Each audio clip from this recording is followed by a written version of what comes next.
Hey! Bonjour tout le monde, alors j'espère que vous allez bien. Alors vous pouvez voir, du coup, aujourd'hui, on va s'intéresser à mon parcours professionnel, donc les origines, mes origines agricoles, on va dire. Et vous voyez, moi, je suis en train de conduire le tracteur qui est là. C'est vraiment des souvenirs pour moi. J'avais 10-12 ans, j'ai même commencé un petit peu avant, vous voyez, hop, ça, c'est moi. J'étais vraiment petit. Encore, j'ai commencé beaucoup plus petit que ça, en fait, hein, même à conduire tout seul, hein. C'était, quoi, c'est inimaginable, la chance que j'ai eue. On voyait à peine ma tête derrière le volant et quand j'ai commencé, j'avais même pas assez de force pour appuyer, sur, la pédale, d'embrayage. Donc mon père démarrait le tracteur, le laissait tourner en rond dans le champ. Donc moi, je conduisais avec, le volant et la remorque derrière et quand il avait besoin que je vienne à côté, là, comme on l'a vu tout à l'heure, eh bien, tout simplement, il faisait un petit coup de gyrophare, j'accélérais avec le tracteur et je venais juste à côté, comme on le voit là, pour, bah, tout simplement vider le grain dans la remorque, ce qui lui faisait gagner du temps et moi, je passais donc, mes étés à faire ça. C'était vraiment, quelque chose d'exceptionnel. Quand je le réalise après coup, j'ai travaillé comme ça, sur la ferme, bah, jusqu'à l'âge de 21 ans à peu près. À la fin, je prenais même mes congés perso, je les utilisais pour les aider sur la ferme et c'est le sentiment de travailler sans avoir travaillé finalement. C'était vraiment très, très agréable quand on est gamin comme ça, d'avoir cette chance de vivre ces choses-là et ça marque et ça donne, conscience d'autres aspects. Chacun d'entre nous est marqué par quelque chose et c'est vraiment une source ça doit être une source d'inspiration. Des fois, on vit des choses difficiles, il y a des gens qui vivent des catastrophes et cetera et qui derrière font preuve d'un courage extraordinaire pour se relever, pour, faire un simple virage et puis ensuite continuer à relever la tête et voire même déplacer des montagnes après. On peut le voir, lors notamment, par exemple, des jeux handisport, on voit des choses exceptionnelles, phénoménales. L'humain est doué de capacités extraordinaires, j'en suis convaincu. Faut-il encore bien les utiliser, hein? On voit que voilà, on a quand même des petites difficultés actuelles, mais néanmoins, il faut jamais perdre ça à l'esprit, c'est qu'on est capable de renverser des montagnes, avec ou sans technologie, ça c'est un autre débat. Mais voilà, donc quelque chose de très important. Je souhaitais vous partager cette petite anecdote, hein, quelque part, qui pour moi a marqué ma vie, donc c'est quelque chose d'important, par ailleurs. Donc, si on continue, donc avant de commencer, ce que je vous propose, c'est un petit, focus sur des remerciements, auprès de 2 personnes, mais vous avez le lien dans la description si vous souhaitez vous aussi participer. Alors, 2 personnes qui ont fait preuve de vraiment d'extrême sympathie. D'un côté donc Christophe Casalegno, je vous invite à aller voir sa chaîne YouTube, vous allez voir plein de script bash super sympas et j'adore ça parce qu'en plus Christophe a la capacité à les expliquer très simplement de pourquoi il fait tel ou tel choix dans telle ligne de bash et ça, c'est vraiment extrêmement sympa parce que, on retrouve l'efficacité dans l'infrastructure, ce qui parfois peut être perdu de vue. C'est-à-dire, la volonté extrême de pousser à l'automatisation, jusqu'au bout, peut parfois rendre des infrastructures, je dirais moins efficaces, parce qu'elles entraînent parfois ces automatisations, de la lourdeur et de la maintenance parfois difficile. Ce qui fait que derrière, bah, si on a une personne qu'on veut onboarder, si on veut former des gens dessus, si on a des bugs et cetera, on va passer beaucoup de temps sur ces tâches-là. Alors qu'en fait, si on avait quelque chose de plus simple, peut-être pousser un petit peu moins loin l'automatisation, eh bien, ça serait plus facile. Alors c'est facile à dire, pas toujours facile à faire. Donc Christophe, il a fait un truc de fou, lors du dernier live, à la fin du dernier live, je me suis dit: «Tiens», j'avais commencé une liste de cadeaux sur Amazon, à base de livres et un, bot, Arduino. Derrière donc je me suis dit: «Tiens, bah, si je le partageais, j'aurais peut-être une ou 2 personnes qui vont m'acheter un livre», de manière tout à fait sympathique parce que je sais qu'il y a plein de gens qui sont, voilà, qui n'hésitent pas à donner en retour, de ce que je donne, un peu, on va dire, au quotidien. C'est même plusieurs heures au quotidien en faisant cette chaîne et donc c'est vraiment super sympa, voilà, si vous le faites pas, c'est pas dramatique non plus.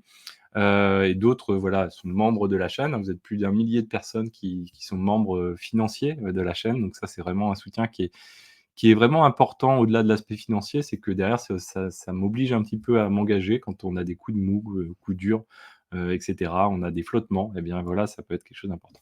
Donc là, Christophe, ce qu'il a fait, j'avais mis 17 livres, dont un livre, qui est, donc de Philippe Biwix, qui est, L'âge des low-tech, qui est très, très, très, très connu, quoi. Alors il a pas acheté L'âge des low-tech, c'est le petit clin d'œil que j'ai adoré. Mais en fait, il m'a envoyé un petit message sur LinkedIn, il me fait: «Tes livres, ça y est, il y en a plus, quoi, en fait». Il a dit: «Je me suis juste permis de ne pas en prendre un, c'est L'âge des low-tech», parce que bien sûr ça comment on va dire? Ça lui correspond pas, et je comprends. Après c'est on n'a pas forcément les mêmes pensées et cetera. Mais, voilà, c'est un livre que je souhaite lire parce que j'en ai entendu beaucoup de bien et je veux essayer de comprendre un petit peu, de pourquoi. Et donc Christophe, c'est un grand grand malade, il a acheté 16 livres, 16 cadeaux sur les 17. Donc vous voyez Christophe, Christophe, Christophe, y compris le petit Arduino qui est là, que je ferai avec ma fille. D'ailleurs, elle a déjà donc les livres, hein, il y en a déjà un wagon d'arrivée, donc vous voyez du ZFS, vous voyez du Pandas, ici, alors attendez, je vais vous mettre comme ceci, hop là, du, hop, hop, voilà, Pandas. Alors Pandas, il fait quand même à lui tout seul, hein, j'aurais jamais cru qu'on pouvait en écrire tant que ça. C'est vraiment un truc de ouf. Il fait 700 pages juste, sur Pandas, donc je me dis: «Bah, ouais», alors j'ai vu plein de choses très intéressantes, déjà avec Pandas. Celui-ci aussi que j'ai déjà, mis le nez dedans, j'ai un ami qui connaît l'auteur en plus et j'ai commencé à lire, et ça commence plutôt très bien. Alors les livres que généralement pour me capter sur les livres ou sur les séries, il faut m'immerger directement.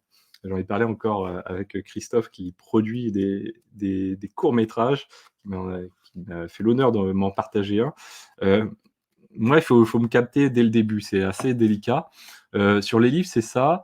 Et alors la manière de me capter, si vous voulez faire un livre, pour moi, c'est pas forcément méga compliqué. C'est-à-dire qu'en fait, vous prenez un outil et en fait, au lieu de commencer avec les trucs tech habituels, vous expliquez l'histoire de l'outil, mais vraiment avec des dates, passées, les gens qui l'ont fait, dans quel contexte ils l'ont fait, voilà, des petites choses comme ça. Et moi, souvent, c'est ces choses-là qui me permettent de me remettre dans le contexte et qui vont appuyer mon apprentissage sur l'outil, c'est-à-dire renforcer, la manière d'apprendre l'outil. Alors je sais pas, vous avez une vidéo qui est très, très importante, on parle de parcours pro, très, très importante à regarder, celle de Science étonnante sur, l'apprentissage. J'ai plus le titre exact, mais vous la retrouverez à coup sûr. Elle est exceptionnelle cette vidéo-là. C'est ce qu'on devrait passer dans toutes les écoles.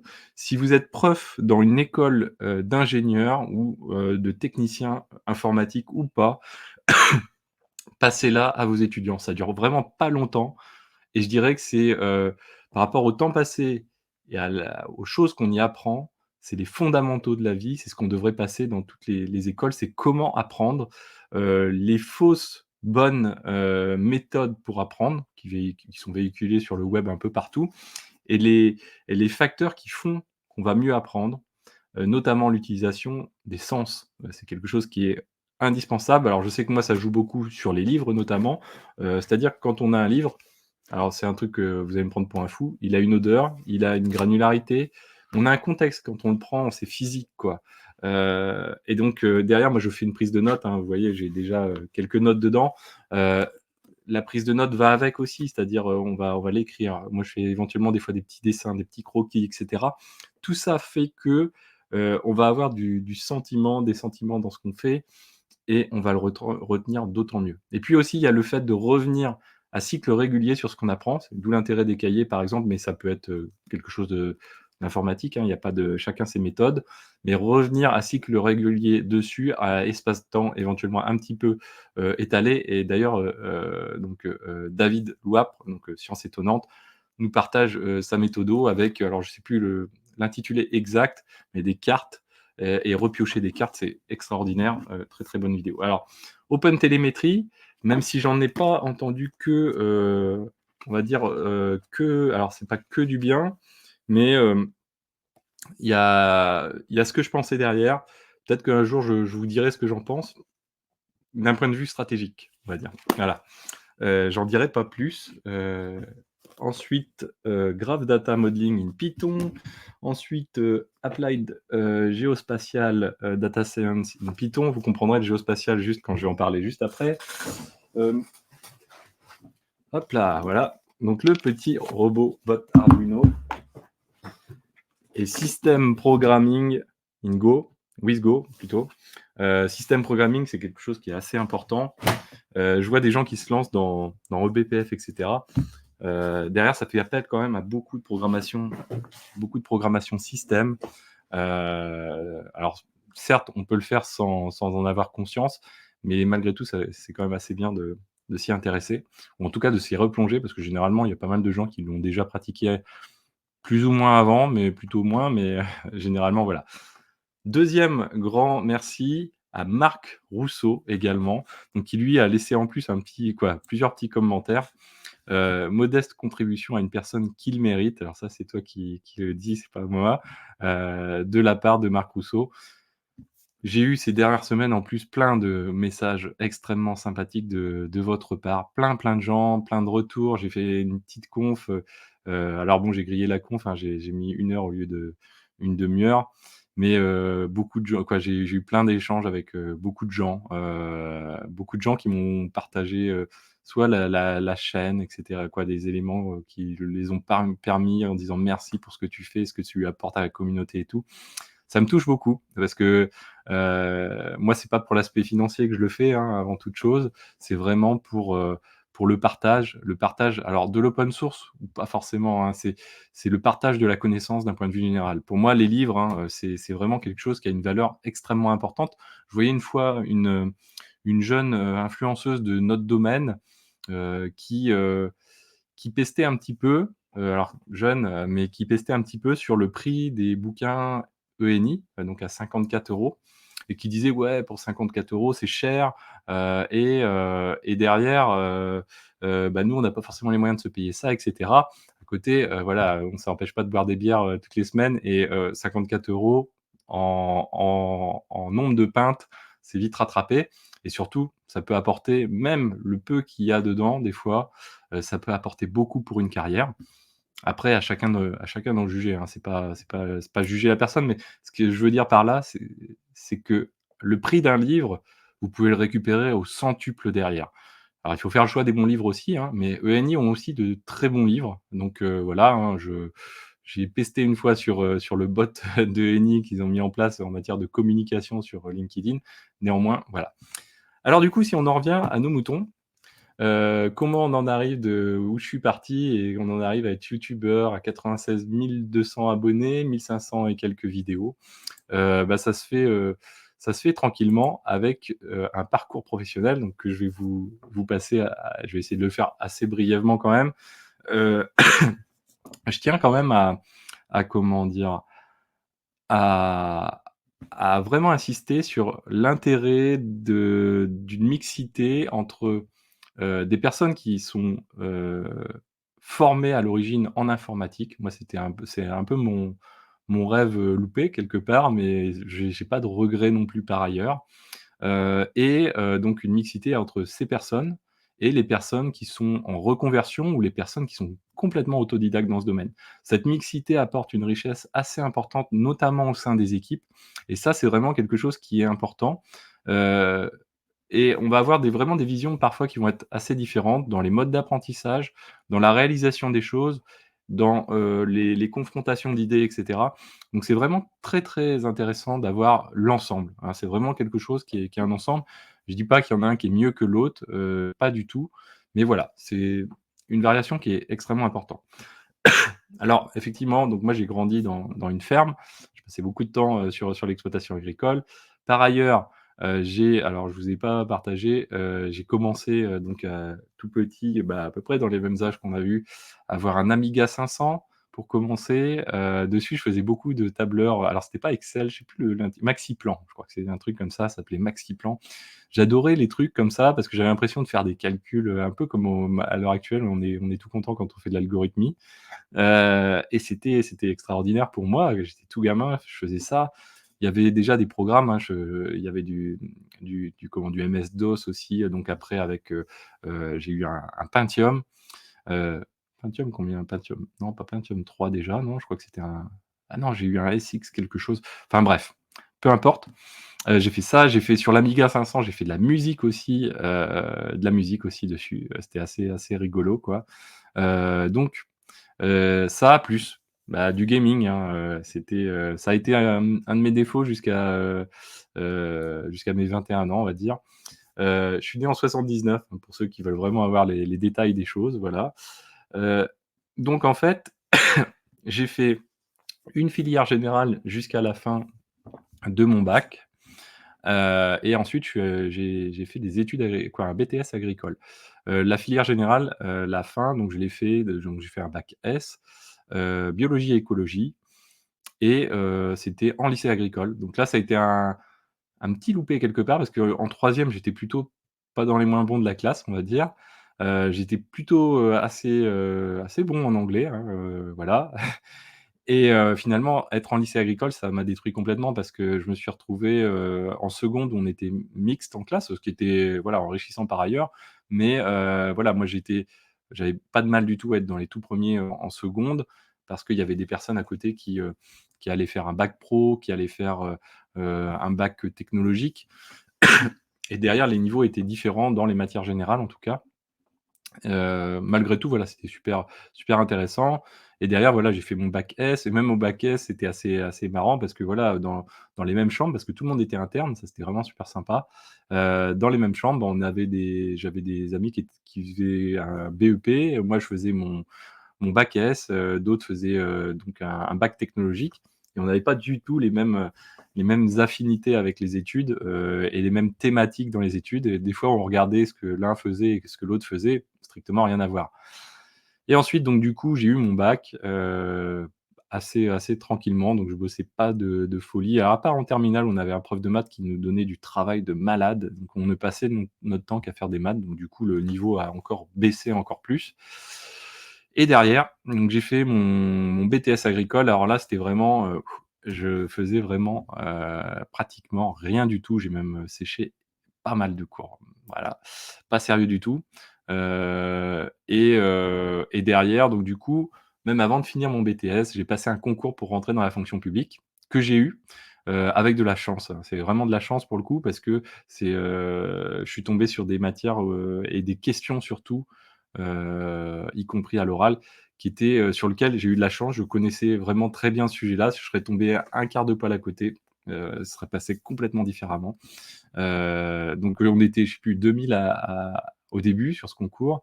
Ensuite, on était 70 à l'oral et ensuite, bah, ils en retenaient qu'une vingtaine, je crois et pour au final, donc du coup, voilà, j'ai réussi à être pris, je sais plus je devais être 10e, quelque chose comme ça. Et derrière, on s'est retrouvé dans une promotion, donc en 99, une promotion, de formation dans l'institut du ministère de l'Agriculture, où on était payé pendant 2 ans pour être formé, alors plutôt déformé parce que j'ai vraiment oublié plein de choses, quoi. C'est des choses où j'étais pointu, bah, je suis devenu vraiment médiocre dessus. Et puis, bah, dans cette promo, j'ai commencé à découvrir, que finalement, j'avais peut-être loupé un truc en bossant pas trop parce que, j'étais un des rares techniciens dans la promo et tous les autres, quoi, il y avait beaucoup d'autres, personnes qui étaient ingénieurs, soit de formation, soit en validation d'acquis, ce genre de choses. Et là, j'ai senti que, voilà, il y avait un petit quelque chose qui m'a trituré pendant pas mal d'années, hein. Après, j'ai même préparé un concours que je n'ai pas passé finalement. Voilà, peut-être un manque de courage. À un moment, j'ai eu trop de travail et c'est assez bizarre, hein, dans la fonction publique d'avoir trop de travail, mais vraiment trop de travail, quoi. Et j'ai pas pu passer ce concours.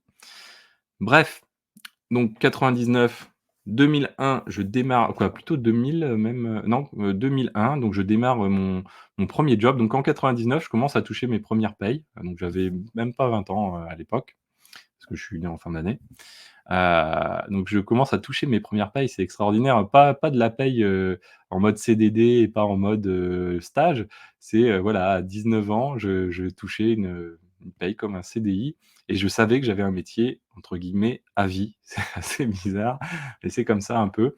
Voilà, bon, pas un gros salaire, hein, bien sûr et pendant des années, ça a duré comme ça.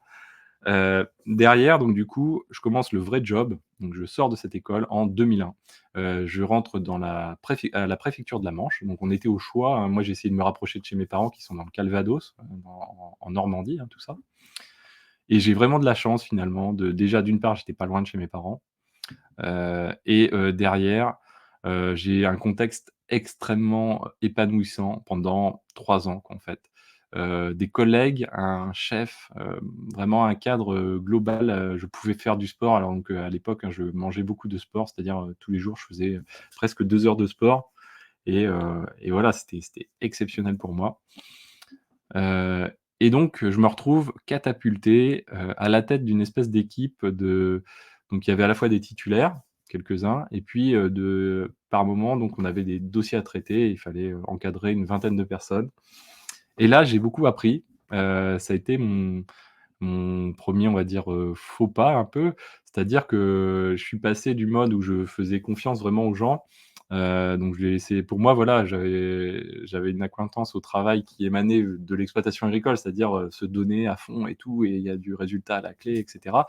J'avais encore jamais vraiment été confronté au fait que, bah, voilà, une grande partie des gens, ils vont travailler pour leur paye avant toute chose et ne font pas forcément ce qu'ils aiment et donc derrière, quand ils travaillent, bah, ça donne pas forcément, des choses égales, et voilà. Maintenant, je le comprends beaucoup mieux et donc ça a été délicat quand on a bah, à l'époque, j'avais 20 ans, hein, quand j'ai vraiment quoi 20 ouais 20 ans quand j'ai démarré, du coup 21 ans. Ça a été délicat, donc j'ai formé les gens, je leur ai laissé un peu confiance, on avait des délais à respecter et puis finalement, au bout d'1 mois, je me suis aperçu que ça marchait pas si bien que ça, sur plusieurs aspects. D'une part, les délais là n'avaient pas tenu et d'autre part, je me retrouvais à gérer des poules. Quand on a des équipes relativement grandes, on se retrouve avec des accointances entre groupes et donc on se retrouve avec des groupes qui se retrouvent aussi en opposition et qui se regardent du coin de l'œil en disant: «Oui, eux, ils ont fait plus que machin et cetera, bidule» et on se retrouve finalement à comment dire? À faire un petit peu la police, comme dans une cour de maternelle, ça fait tout drôle, et voilà. Donc c'était pas forcément, cette partie-là agréable, mais gros retour d'expérience, sur cet aspect-là. Comme quoi, voilà, être manager, ça c'est pas que ça s'apprend, il faut aussi, avoir la fibre qui va avec et surtout apprendre, de ça, apprendre, pratiquer et améliorer. C'est quelque chose qui est indispensable, je pense. Et donc là, je distribuais les aides aux agriculteurs. J'avais en charge de distribuer des aides aux agriculteurs, notamment à l'époque, c'était le premier pilier de la PAC, donc toutes les aides aux bovins, aux céréales et cetera. Les aides aussi, sur, toutes les catastrophes, ce qu'on appelait les calamités agricoles, les catastrophes naturelles, qu'on va dire. Très, très intéressant. Dans un département très rural, donc un côté social extrêmement intéressant, extrêmement sympa, à l'image de Madame Marie. Madame Marie, était vraiment ça m'a marqué, elle a marqué plein de gens. C'était une petite mamie, qui, comme la plupart des agriculteurs de la Manche, en tout cas beaucoup d'agriculteurs à l'époque, maintenant ça doit être beaucoup moins, n'avaient pas de retraite, une retraite extrêmement faible, mais quand je dis faible, c'est même pas une centaine d'euros et donc pour continuer à survivre, quoi, à vivre et à survivre, oui, elle, elle elle avait que quelques vaches, je crois que c'était 4, 5 ou 10 vaches, quoi, même pas 10 vaches, non, c'est sûr, 4-5 vaches. Elle trayait les vaches, elle avait, je sais plus quoi, un animal pour la viande et quoi, des poules et derrière, bah, du coup, elle faisait les marchés et elle apportait, bah, voilà, ses fromages et ses machins au marché et là, une fois, je gère donc, une aide, pour la la vache folle, hein, donc la crise de la vache folle à l'époque.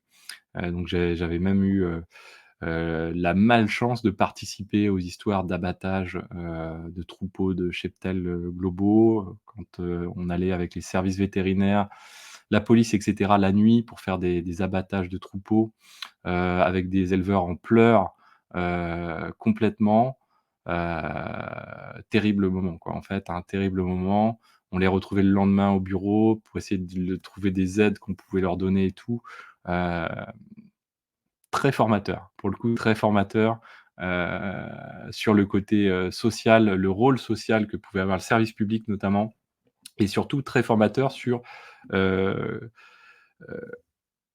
expliquer les choses aux gens, avoir de l'empathie, accompagner pour faire supporter une épreuve difficile. Ça, c'est quelque chose de marquant.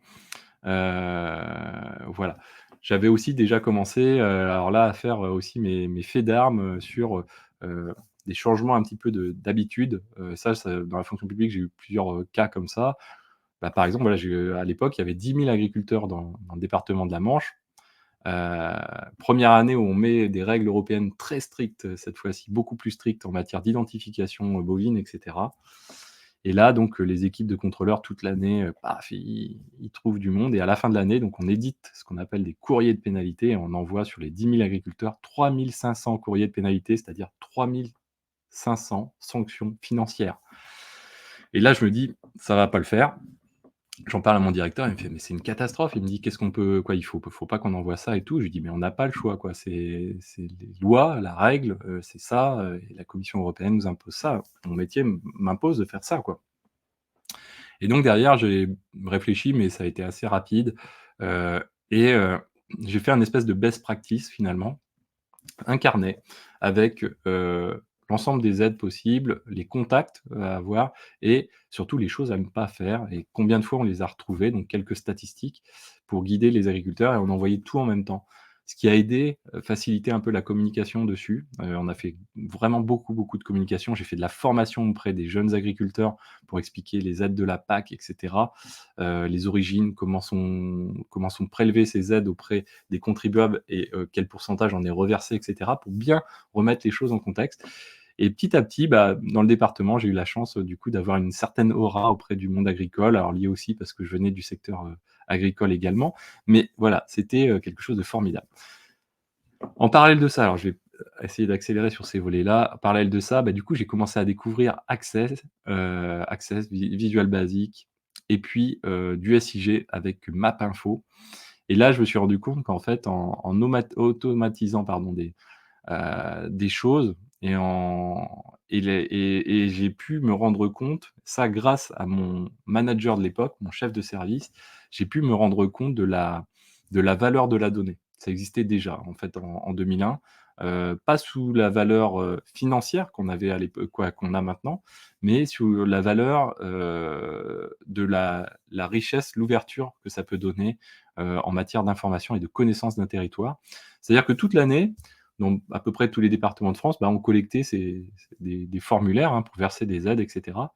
Mais en fait, grâce au manager que j'ai eu à l'époque, lui il était statisticien à la base, beh, il m'a donné goût en fait à prendre toutes ces données et au lieu de se dire, bah, voilà, on a terminé l'année et c'est fini, on n'en parle plus, bah, à la fin de l'année justement, on extrayait toutes les données. Donc moi au niveau informatique, je faisais ce qu'il fallait pour extraire ces données, les reprendre sur Access, les réagréger, refaire des calculs statistiques, faire de la cartographie avec et on sortait une sorte d'atlas, en fait, de connaissance du territoire, ce qui était vraiment génial, et du coup, à plusieurs fois dans mon parcours professionnel, j'ai eu tendance à réappliquer un peu ce modèle-là, pas strictement ce modèle-là, avec des angles de vue, toujours à essayer de changer d'angle entre la chose routinière qui est pas forcément très agréable, et dont on sent une plus-value, mais qui pourrait être peut-être meilleure, bien là, essayer de d'étendre les choses. Ça, c'est quelque chose qui m'a vraiment plu.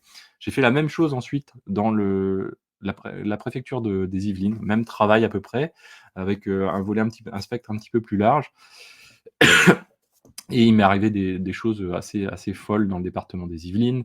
Bah, je vais pas vous détailler les choses, on va y passer des jours et des heures, mais plein d'anecdotes, de trucs extraordinaires pour moi qui n'étais que petit technicien à l'époque. J'ai mangé avec le préfet, j'ai fait des notes pour le ministre et cetera, enfin des trucs, de fou quoi. Mais surtout, à côté, toujours du Access pour, heu, stocker de la donnée, la retraiter, faire de l'automatisation, faire du SIG également, du traitement, de système information géographique, toujours MapInfo.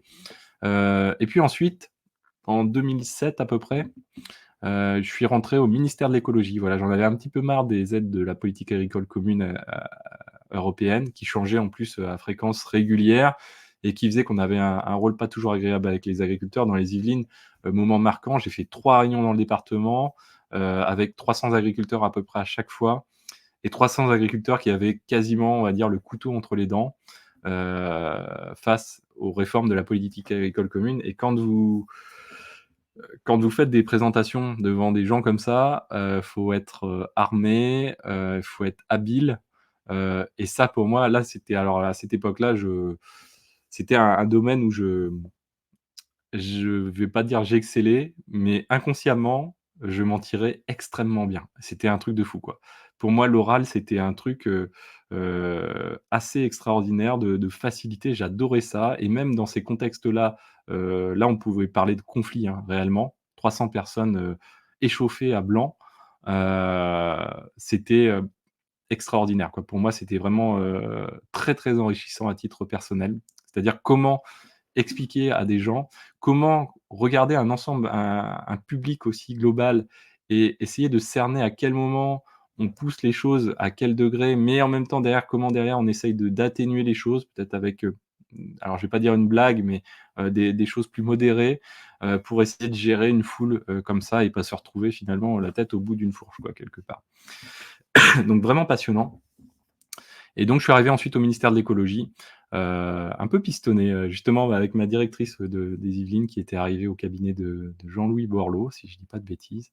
Et c'était la grande époque du développement durable et cetera. Moi j'y croyais beaucoup du coup, voilà, je me suis dit: «Il faut y aller». Je suis arrivé en tant que chargé de police de l'eau, chargé de mission police de l'eau, et donc j'avais pas un rôle forcément technique, mais plutôt d'articulation en fait entre les services départementaux de contrôle dans le domaine, de l'eau et de l'environnement. Donc c'est très varié, hein, ça peut être la police, ça peut être la gendarmerie, ça peut être, alors maintenant ça s'appelle l'Office de la biodiversité, mais ça s'appelait autrement à l'époque. Donc il y avait vraiment plein de groupes de contrôle et puis on remontait plein de données du terrain, mais par des fichiers Excel et là, ça a été quelque chose de déclencheur. C'est-à-dire que mon manager à l'époque, il me fait, moi j'ai détesté, on faisait remonter plein de fichiers Excel de chaque département, donc une centaine de fichiers Excel. Après on faisait de la réagrégation de données, il fallait faire plein d'échanges avec les services départementaux pour harmoniser la donnée et cetera. Ça pesait pas grand-chose quoi, en fait, parce que c'était très hétérogène et c'est là où il me dit: «Mais, ça serait quand même bien si on avait une application, web unique, nationale, pour faire ça». Et là, il me dit: «Ça serait bien qu'on fasse ça». Je lui dis: «Oui». Il me dit: «Bah, attends, on va voir le service informatique» et donc on va voir le service informatique qui nous dit: «Ouais, bah, ça, on peut vous le faire, mais ça va demander 3 ans pour le faire». Donc on ressort avec mon manager, on fait: «Ah non, ça va pas être possible du tout, quoi». Il me dit: «Mais» alors à l'époque, j'étais blogueur et youtubeur, dans un autre domaine, dans l'immobilier, à titre perso, quoi et je faisais du SEO et tout ça. Du coup, je gratouillais un peu en PHP et j'avais d'autres collègues qui faisaient plus que gratouiller en PHP. Et du coup, il me dit: «Mais tu te sentirais pas, de le faire, toi, tout seul, quoi?» Je lui dis: «Ouais». Alors du coup, je vais en parler à ses collègues qui faisaient du PHP. Ils me font: «Mais ah, c'est facile et tout, tu prends Notepad++ et c'est parti, le site du zéro et tout, quoi». Et effectivement, du coup, c'est parti comme ça. En même temps, à côté, j'avais, donc Alex qui est un ami, qui lui, m'avait montré déjà comment faire un blog WordPress sur OVH. C'était en alors là, c'était bien avant, c'était en je sais pas, en 2005, 2006, truc comme ça et donc j'avais la notion de FTP et de ces choses-là, mais pas le code, en fait, vraiment. Je gratouillais des modifications de PHP sur WordPress et là, bah, go, hein, le site du zéro à l'époque et donc la page blanche, il y avait pas de framework, donc ça, c'était en 2009-2010, hein, par là et donc je fais, l'application en PHP, j'y ajoute du JavaScript et je découvre l'Ajax, formidable Ajax à l'époque, c'était extraordinaire. Les data tables, donc développés par Alan Jardine, extraordinaire aussi. Donc une manière d'interroger, et d'afficher des tables de données de manière dynamique. D'ailleurs, au jour d'aujourd'hui, je trouve que c'est encore, presque exceptionnel, heu, tellement on voit peu ce genre de choses. Heu et puis, je commence à y intégrer du Google Maps, de manière légère au début et au bout de 8 mois, bah, je dois présenter ça devant les chefs de service des préfectures au niveau, central à Paris. On réunit, alors il y a 100 préfectures, mais on réunit 160-180 personnes. D'habitude, les applications, il fallait savoir qu'on se faisait, déboîter à chaque fois, c'est-à-dire quand on présentait une application, c'était le massacre, ouais, c'était moche, c'était, pas ergonomique, tatati tatata et là, je présente mon truc et je me dis: «Bon, ouais, j'espère que ça va le faire». Alors je savais quand même que c'était pas vilain quand même, et je présente mon truc. Donc d'ailleurs, je crois que j'ai encore voilà, j'ai une, donc ça, c'était juste la cartographie.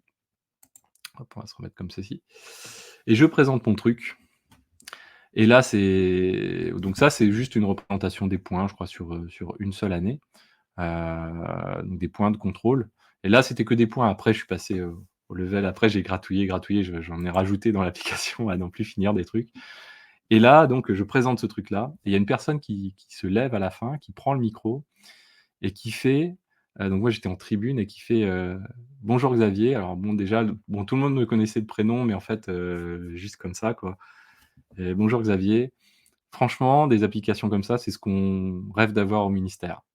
Là du coup déjà ça me ça me coupe le truc quoi, parce que je suis un peu émotif comme personne, surtout quoi sur certains aspects quoi et là donc elle me dit ça et là tout le monde se lève et applaudit. Et là, c'est un truc de fou, quoi, parce que, alors j'y avais passé beaucoup de temps, hein, des soirs, des week-ends en plus et cetera. Pour moi, c'était génial, c'était l'éclate.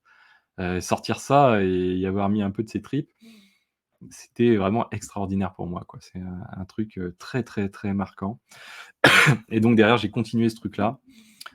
J'ai rajouté des calculs de surface, donc des dessins de surface, calcul avec, synthèse de surface, et cetera. Plein de choses comme ça, des exports de fichiers KML et cetera. Vraiment passionnant. Ensuite, donc du coup, bah, je me suis dit: «Ouais, OK, c'est bien», mais alors il y avait une part du métier qui était pas sympa, je faisais pas que développer tout le temps.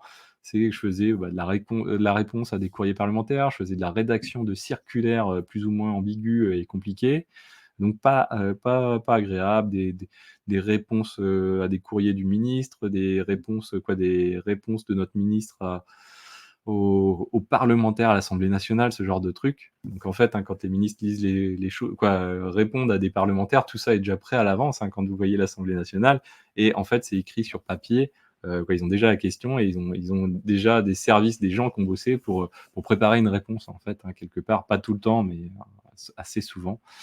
Et donc j'en avais marre de toute cette, ce brouillard, et donc 2011, je me dis: «Tiens, c'est pas grave, j'ai changé» et j'ai trouvé d'autres collègues, extrêmement sympathiques. Du coup, j'avais déjà discuté avec eux et là, je suis en charge on va appeler ça maintenant un data warehouse. On l'appelait déjà comme ça à l'époque, on appelait ça entrepôt de données, hein, en 2011, avec la responsabilité de charger des données, diverses et variées qui avaient strictement rien à voir. On avait les transactions immobilières qu'on achetait auprès des notaires de France. On avait, les plans locaux d'urbanisme, on avait, des données sur l'écologie, des données sur l'eau, plein de choses et mon rôle à moi, c'était de fédérer l'ensemble, c'est-à-dire être capable de faire une modélisation de données qui permettait de croiser, bah, les choux, les carottes ensemble et cetera. Ce qui était, vraiment très intéressant d'un point de vue, modélisation. Il y avait des fois, il fallait faire pivoter la donnée. Maintenant, on utilise ce terme, hein, pivoter la donnée. À l'époque, il y avait pas vraiment ce terme-là. Donc on changeait la perspective de la donnée. Je faisais du business object, Talend, des procédures, SQL, et voilà, beaucoup de choses comme ça. Puis derrière la donnée, bah, il faut la connaître, hein. C'est assez marrant parce que quand on voit des gens qui sortent des chiffres, des statistiques sur LinkedIn ou autre, on voit que derrière, il est loin le temps des statistiques, faites dans les règles de l'art, c'est-à-dire avec une correction de la donnée, heu, élimination des extrêmes et cetera et cetera. Maintenant, ça n'existe plus et quand on voit des chiffres sortir, des gens qui sortent des stats, par exemple, je sais pas, sur les salaires, dans la tech et France entière et cetera, alors qu'en fait, ramené à une population donnée, bah, finalement on va dire la population n'est pas exhaustive, et ne permet pas d'avoir une représentation, de la donnée, comment on appelle ça? Représentative quoi, finalement. Ouais, c'est pas facile. Mais bon, voilà, il faut que ça existe, hein, sinon on n'y voit vraiment rien du tout, quoi. Ça a au moins le la beauté d'exister, quoi et donc j'ai fait ça et je faisais aussi du coup des vidéos pour expliquer les, données. Donc j'ai aussi fait des vidéos dans mon application, c'était la grande révolution, hein. L'application, je l'ai aussi conservée, encore après être sorti du poste, en question quand je l'avais développé. Je l'ai gardée parce qu'en fait, c'est un peu l'inconvénient du shadow IT, c'est que derrière, bah, il faut conserver, il faut réussir à maintenir ces choses-là et généralement, bah, ça repose que sur quelques personnes. En l'occurrence, ça reposait que sur moi. Donc voilà. Derrière donc des vidéos et quand j'ai fait, bah, l'application, ce que j'avais fait, c'est que j'avais révolutionné mon petit monde, au ministère de l'écologie. Dans le domaine de la formation, c'était très démultiplié. On avait des centres de formation locaux et tout ça. Les gens étaient rémunérés pour, donc derrière, il y avait des gens qui avaient un intérêt à se faire financer et cetera. Et moi, je suis arrivé, j'ai fait: «Ah non, non, moi ça se passera pas comme ça». J'étais youtubeur à l'époque. J'ai fait: «Non, non, on va faire, des» donc j'ai fait des modules, dans l'application et donc pour chaque module, des petites vidéos de 5 minutes pour expliquer comment ça fonctionne. Les gens me J'avais des retours de fou. Les gens me disaient: «Mais c'est génial comme ça, pourquoi on le fait pas dans d'autres domaines et tout ça?» Je dis: «Je ne sais pas, mais en tout cas, voilà, moi j'adore faire ça et je le fais comme ça, quoi». Et c'était génial, quoi, voilà, c'était vraiment un truc, formidable. Et donc, voilà, je fais, du data warehouse et cetera là. Puis bon, ça se passe, moyennement, c'est-à-dire qu'en fait, j'avais tendance à aller chercher beaucoup de données partout et du coup, ça générait du travail pour mes collègues d'un point de vue statistique et cartographique surtout. Et voilà, petit à petit, ça faisait un peu d'ombre et ils étaient pas très contents. Du coup, je sens les choses, petit à petit, j'en parle à mon N+2 qui fait: «Non, mais il faut pas que tu restes quoi, en fait». Bon, OK, il me dit: «Tu et alors il me dit texto, il me dit: «Tu es trop intelligent, pour rester, il faut pas que tu restes». OK. Donc du coup, moi, c'est le genre de truc, faut pas me le dire 2 fois. Donc j'avais un ami qui était au centre serveur, donc l'endroit, l'hébergeur, hein, du ministère, hein, officiel, hein, pas des hébergeurs privés comme à l'heure actuelle, on parle de cloud et cetera. Ça existe encore même d'ailleurs, le centre serveur. Heu, mais du coup, ils me disent, «Ouais, nous on est prêts à te prendre, comme sysadmin, DBA, on en recherche un». Je dis: «Mais moi je connais rien à Linux». Donc on était en 2013, vous voyez? Rien à Linux, rien à l'administration système et à l'aspect DBA, c'est-à-dire ce qu'il y a derrière ce que j'utilisais moi quand je faisais du data warehouse, quoi. Et ils me font: «Ah non, mais c'est pas un souci ça, OK, pas de problème». Et donc une semaine après, ça passait vite, hein, je vais voir mon N+2, je dis: «Bah, voilà ma lettre de démission», quoi, ma c'était pas la démission dans la fonction publique, mais ma demande de mutation. Il fait: «Ah mais non», mais il me dit: «Mais tu vas pas partir comme ça. Pour nous, si tu pars, c'est catastrophique». Bah oui, effectivement, je produisais beaucoup. Et là, bah, je lui dis: «Bah, non, quoi», et c'est lui, une semaine avant, qui m'avait dit: «Il faut partir», quoi. Bon bref, c'était assez marrant. Et donc voilà, donc je rentre au centre serveur du ministère, vraiment ultra débutant et j'ai la chance d'être accompagné par des équipes, formidables, plein de noms en tête, Hervé, Maxime, heu Thierry exceptionnel, Aziz, voilà, Sébastien, Tony, Julien, les Cédric, et cetera, voilà, plein de gens, extraordinaires. Je vais pas essayer de tous les citer parce que je vais en oublier. Vincent aussi, extraordinaire, vraiment, et du coup, moi, généralement, quand je suis dans un bon environnement, je suis comme les petites plantes, si on m'arrose bien et qu'on met bien l'engrais, normalement, ça pousse pas mal. Et là, du coup, je progresse bien, quoi, et vraiment grâce à cet accompagnement, de Thierry notamment on a fait bureau commun, donc du coup, j'ai eu la chance d'avoir une personne en plus expérimentée, hein, donc une personne très senior et du coup, mais j'ai pu apprendre plein de choses et c'est vraiment génial. Et derrière, donc du coup, petit à petit, donc je fais alors office de DBA, mais c'est pas vraiment du DBA et des administrateurs système avec d'abord Postgre, ensuite Postgre, d'abord Oracle, ensuite, Postgre Oracle. Puis ensuite vient le moment où finalement, je découvre Docker, Ansible et je commence à regarder de plus en plus de vidéos sur ces thématiques-là, c'est-à-dire je tombe sur les Devoxx Days et cetera, qui à l'époque, je trouvais ces confs plus intéressantes que maintenant, c'est-à-dire il y avait moins d'aspect commercial derrière ces confs. Après, il faut que ça existe, hein, faut que pour pouvoir faire, monter ce type de conf, bah, il faut des moyens et du coup, voilà, il faut trouver les moyens. Mais à l'époque, il y avait beaucoup plus de retours d'expérience de société, je trouve, avec, des démos très souvent, des Hello World et cetera. Donc du coup, c'était vraiment passionnant. Mais je retombais le lendemain avec, finalement, bah, je retombais sur une infrastructure qui était plus figée, quoi, en fait. Et du coup, bah, pour moi, c'était délicat et jusqu'au moment où je me suis dit: «Mais en fait, non, ça moi, j'aspire à autre chose, quoi, en fait». Et j'ouvre un LinkedIn, un compte LinkedIn et là, forcément, bah, dans le domaine, ça recrute, hein, donc j'ai pas de mal à avoir des offres. J'ai plusieurs offres, une offre d'hébergement, donc là je me suis dit: «Ah mais j'ai déjà fait ça» et puis je me suis dit: «Moi j'aimerais bien être dans un secteur dynamique», donc j'ai choisi le e-commerce, j'ai choisi Oscaro. Donc je suis rentré en 2018 chez Oscaro, et là donc plusieurs projets, passés en microservices, donc Kafka,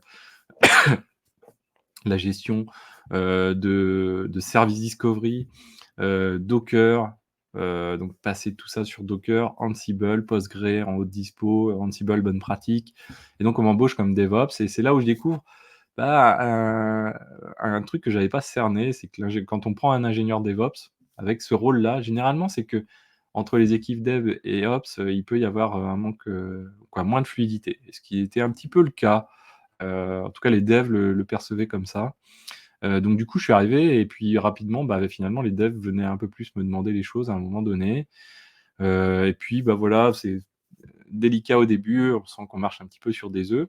Puis petit à petit, bon voilà, j'ai avancé, sur les projets en question, les projets que j'ai menés et puis après, j'ai pu, bah, les partager avec le reste de l'équipe et finalement, bah, voilà, c'était vraiment pour moi, ça a été une très, très grande, étape, très intéressante.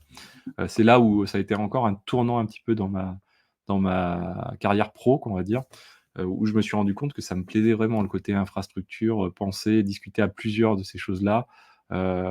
C'était vraiment quelque chose de passionnant. J'ai regardé encore plus de choses. La chaîne a été lancée en 2018, donc à peu près en même temps quand je suis rentré chez Oscaro. J'avais commencé un blog un petit peu plus tôt et paf, ça marchait bien et agréablement surpris, autant que je faisais une chaîne YouTube, sur l'immobilier avec toujours un peu des tutos, hein, un peu ce principe-là.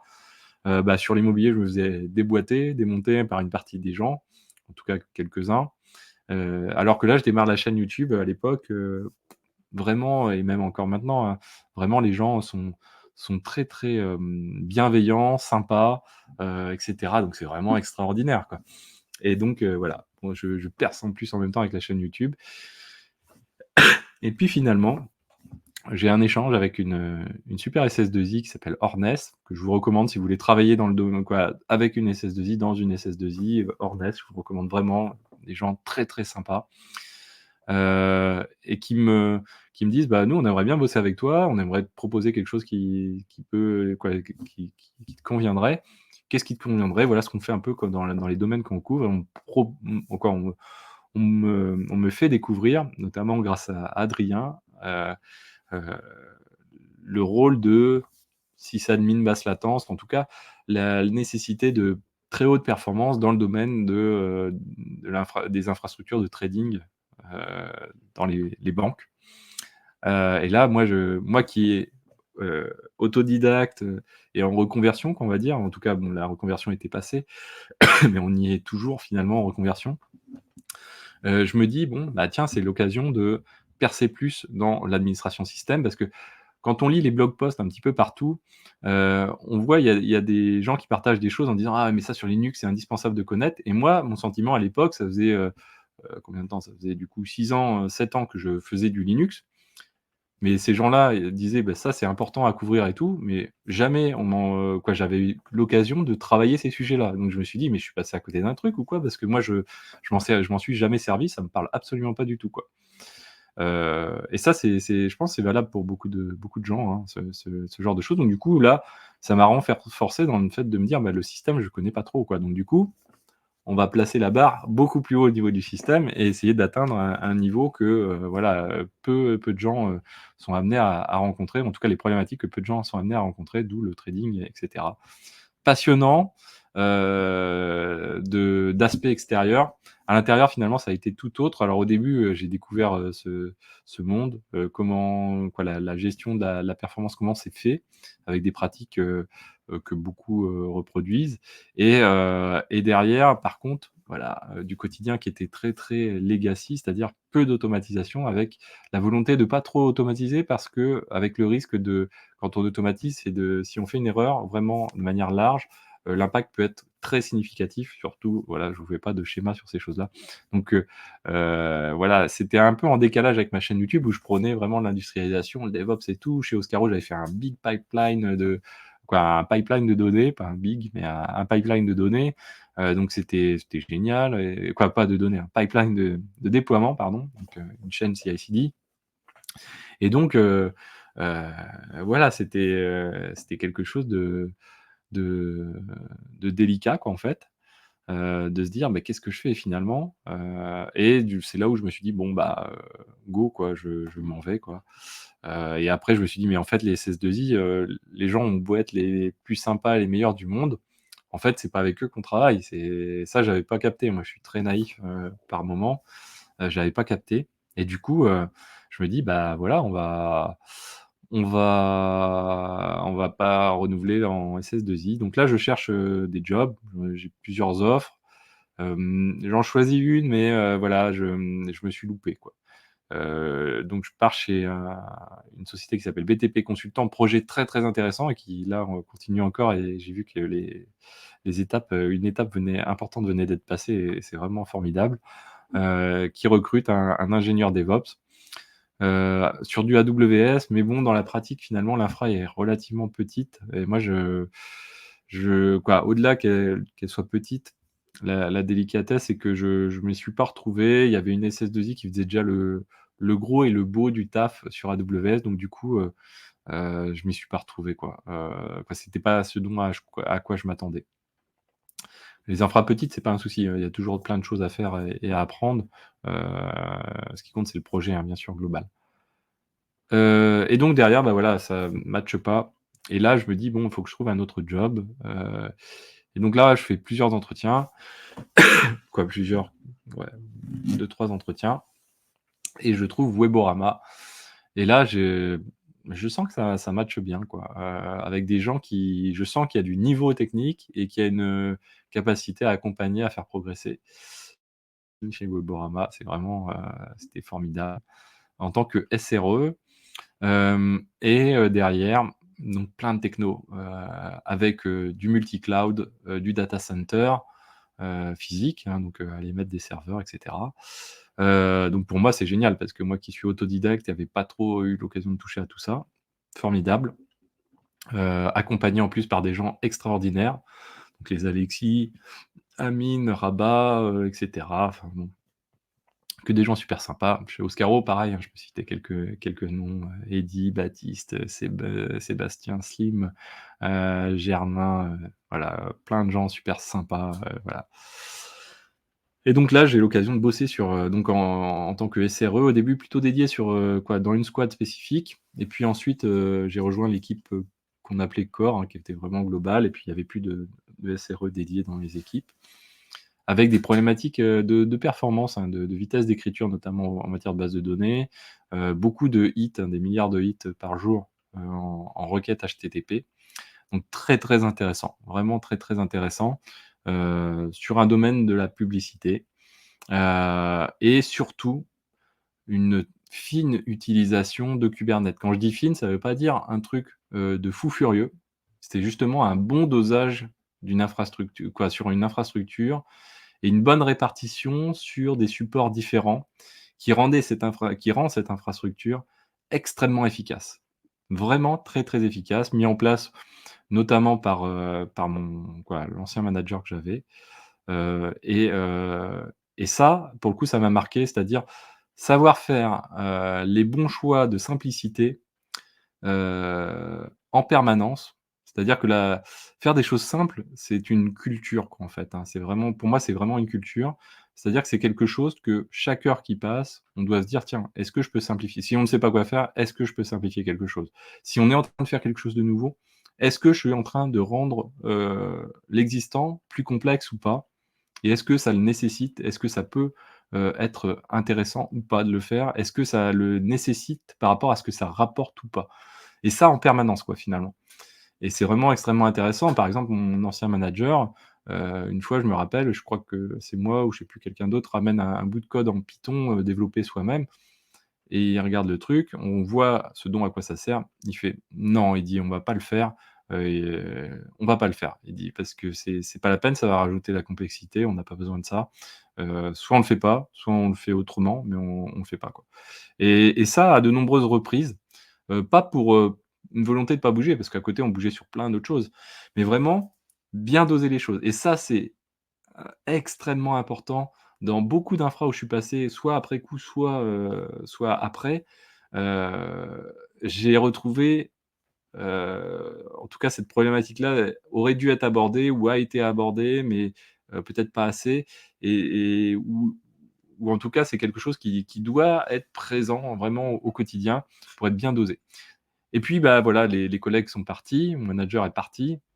On s'est retrouvés à 2 sur cette infra, hein, donc il y avait, plus de 600 serveurs physiques, et pas mal, quelques centaines dans le cloud, dans 2 cloud, pardon.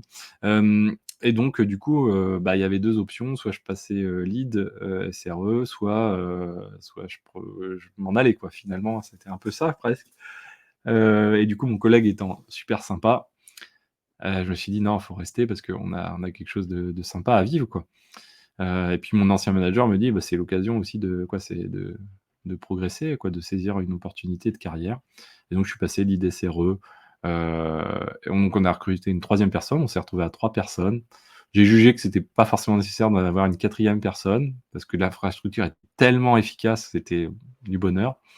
Et donc derrière, voilà, j'ai eu la chance de diriger une toute petite équipe. En plus de la manière où j'adore faire les choses, c'est-à-dire, des gens agréables à manager et pas de gestion de conflits et tout ça. Et puis, quoi, je trouve à titre perso, qu'on s'y retrouvait bien. Moi, j'essayais mon plaisir, c'était, de prendre une roadmap, de dresser le fil rouge des 6 mois à venir et de prendre les compétences, des uns et des autres, moi compris, et de se dire: «Voilà, comment on va faire pour, faire matcher?» Sur certains sujets, il faut aller vite, donc du coup, on va prendre la personne qui sait déjà faire, mais en même temps, on va remettre au bout, une personne qui ne sait pas faire pour pouvoir compléter ses compétences et cetera comme ça. Et c'était vraiment, très, très intéressant. Après, je dis pas que je l'ai fait, de manière, excellente, mais voilà, c'était vraiment super intéressant, d'essayer de driver les choses comme ça, de faire avancer, certains sujets et surtout de bénéficier en plus de gens qui avaient des compétences, qui se croisaient quoi, en fait, et c'est vraiment extrêmement, intéressant quoi. Moi, c'est vraiment quelque chose qui m'a passionné.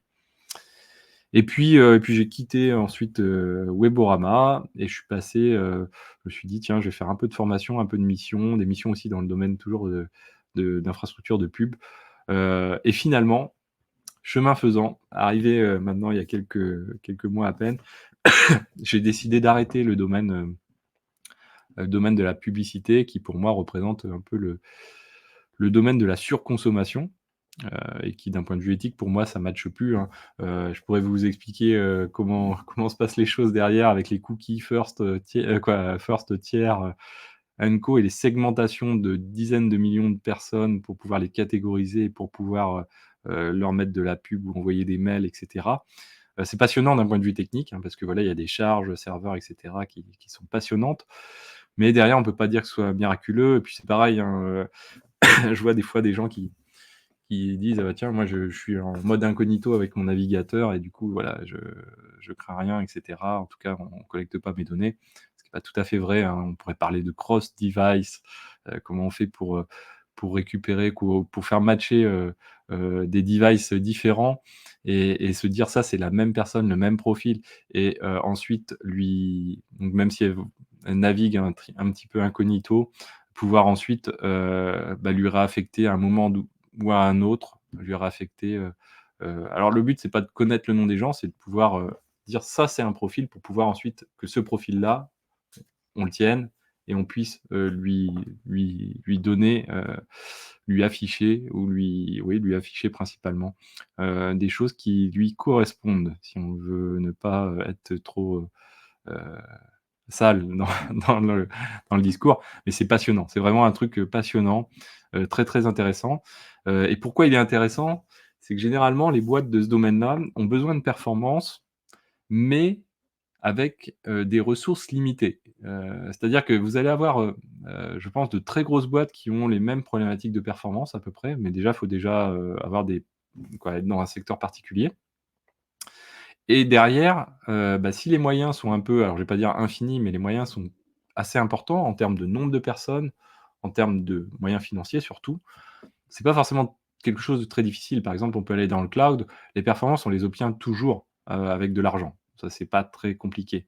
Par contre, quand on fait ça avec des ressources financières limitées, là, ça soulève, des difficultés, des contraintes supplémentaires qu'il faut prendre en compte et des fois aussi, ça impacte aussi bien sûr sur les compétences. Ça veut dire qu'il va falloir acquérir des compétences un peu plus en profondeur sur certains sujets. Et donc ça, c'est passionnant quoi, en fait, c'est vraiment quelque chose que j'ai trouvé de très, très intéressant, parce que pour moi la performance, bah, c'était la performance quoi, voilà. Mais non, si on a besoin de performance dans un milieu qui n'est pas contraint, c'est assez différent de si on en a besoin peut-être d'un peu moins de performance, mais dans un milieu plus contraint. Voilà, donc c'est des choses que voilà, qui m'ont fait un petit peu, cogiter dans ma tête autour de ça. Donc voilà un petit peu mon parcours et puis là je pars du coup vers, de nouvelles aventures. Donc ça, c'est assez cool. Donc j'espère que mon parcours vous a plu.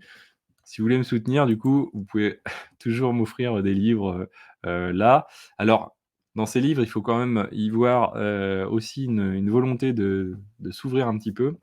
C'est-à-dire que depuis quelque temps, je me dis: «Le sysadmin, le DevOps, c'est bien», mais pour moi, c'est pas complètement le futur, je ne pense pas. Et à titre perso, en tout cas, hein, j'ai envie de m'étendre sur d'autres sujets également. C'est ne pas arrêter les anciens, ça c'est primordial, et essayer de s'étendre à d'autres sujets qui font bien sûr l'actualité, qui sont, soit de la comment? La data science, du machine learning, ce genre de choses, pour d'une part comprendre ces choses-là et d'autre part, parce que voilà, j'ai toujours travaillé sur des infras où il y avait un peu de données et cetera et je me dis: «Voilà, il est temps d'essayer de reboucler finalement ce que j'ai fait, il y a pas mal de temps, c'est-à-dire exploiter cette donnée». Donc ça, je trouve ça assez intéressant de pouvoir mixer les 2, donc faire, une sorte de DataOps mais MLOps, ce genre de choses. C'est quelque chose qui me donne envie de voilà, d'essayer de construire à côté. Alors pour l'instant, plutôt sur mon temps perso, hein, parce que voilà, professionnellement, il faut vraiment monter fortement en compétences, mais il est pas impossible que sur la chaîne, vous trouviez un petit peu de Python, un peu plus de Python. Là, vous avez pu en voir un petit peu avec, ClickHouse. Mais voilà, c'est quelque chose que je trouve important parce que pour moi, les enjeux de société actuels, notamment les enjeux planétaires, la data, la donnée est quelque chose de, fondamental pour moi. Et c'est aussi de ça que viendra, je pense, les solutions, le bien. Alors les solutions ne seront pas que techniques et surtout pas que technologiques surtout, parce que sinon, on n'aura pas solutionné nos problèmes, ça j'en suis, convaincu. Mais néanmoins, une part doit en venir, d'une part sur le diagnostic, mais aussi sur les solutions apportées, hein. Moi je ne décourage pas je me décourage pas de voir une IA qui nous fasse un petit plan un petit peu, de comment résoudre nos problèmes planétaires. Ça j'en suis convaincu. Je préférerais qu'elle nous sorte ça plutôt que de nous sortir, comment rajouter des oreilles de lapin, au-dessus de ma tête ou comment, faire des fake news, ou comment noter, chaque individu d'une population pour lui attribuer une note et éventuellement l'envoyer dans un camp de redressement, comme ça peut se faire, par ailleurs. Voilà, donc voilà, pour moi, je pense qu'on peut faire le bien et le mieux avec les outils actuels. On a un grand pouvoir, donc de grandes responsabilités et je suis convaincu qu'on fera de grandes choses. On est quand même un être, qui a la chance d'avoir des capacités que n'ont pas d'autres animaux. Alors d'autres animaux ont beaucoup plus de capacités que nous sur d'autres domaines, mais néanmoins, voilà, on a généré le problème, on est le problème et on peut en trouver bien sûr nous-mêmes la solution. J'en suis plus que convaincu, quoi. Donc voilà, pour moi, l'axe, c'est ça. Il est pas impossible, alors dans mon doux rêve, qu'on puisse voir sur la chaîne, de l'exploitation de données de température, autres précipitations, and co. J'ai déjà regardé pas mal de trucs. Après, bon, ça demande d'autres compétences, hein. Je suis pas météorologue, même si j'ai déjà eu des cours de météorologie, en BTS. Mais là, bon, disons que j'ai vu des choses qui sont un peu trop pointues techniquement pour moi pour l'instant. Donc du coup, j'essaye de gratouiller et de trouver un truc qui pourrait être sympa pour allier, mes 2 passions, hein, finalement, parce que je suis passionné de nos problèmes actuels. C'est un truc, je trouve ça alors c'est triste, mais c'est hyper intéressant. Vraiment très, très intéressant d'un point de vue philosophique, d'un point de vue technique, d'un point de vue sociétal. Il y a vraiment beaucoup de choses, passionnantes au jour d'aujourd'hui. Heu, Parfois tristes, quoi, même souvent tristes malheureusement. Mais en tout cas, quand on se plonge dedans, c'est extrêmement intéressant. Voilà, donc passez, un bon moment, de bonnes fêtes de fin d'année. Abonnez-vous si ce n'est pas déjà fait, cliquez sur rejoindre si vous voulez soutenir mon travail, soutenir la chaîne. Allez voir le lien dans la description si vous voulez, voilà, il reste, des livres, j'en rajoute au fur et à mesure. On m'a dit que c'était une bonne idée parce que ça permettait de voir aussi ce que je lisais.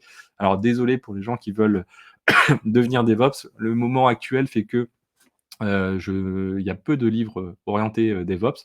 Je reviendrai sur les quelques bouquins que j'ai bien sûr. Pour moi, il faut oublier si vous voulez être un bon DevOps, oubliez le terme DevOps, oubliez les termes, SRE, Platform Engineer et cetera. Tracez votre chemin. Ne jamais vouloir, ressembler à quelqu'un. Vous pouvez vous inspirer de quelqu'un, peu importe, alors je suis pas un fan d'Elon Musk, mais si ça vous inspire Elon Musk, Jeff Bezos, c'est pas non plus ma tasse de thé, mais peu importe. Inspirez-vous des gens, mais ne cherchez pas à les imiter, hein, je crois que c'est Albert Einstein, qui disait, je crois que le poisson qui voulait ressembler au singe, enfin je sais plus exactement le la formulation. En tout cas, voilà, ne si on est un poisson, le but c'est pas d'essayer de grimper aux arbres, on aura certainement de meilleures compétences, à nager dans l'eau et à faire, ce qu'on a à faire dans l'eau et inversement. Donc vraiment, tracez votre chemin, faites votre plan de carrière. Quels est les domaines qui peuvent vous passionner, par la technique, mais aussi en dehors de la technique? Parce que voilà, un petit peu comme moi actuellement, si vous arrivez à aligner vos passions, je sais pas, vous adorez l'automobile par exemple, bon c'est pas le meilleur moment, mais vous adorez l'automobile et en même temps, vous voulez bosser dans la tech, bah, intéressez-vous, à je sais pas, la conduite autonome, un truc, même en plus à perspective très long terme. Je suis pas convaincu de la conduite autonome non plus, bon voilà.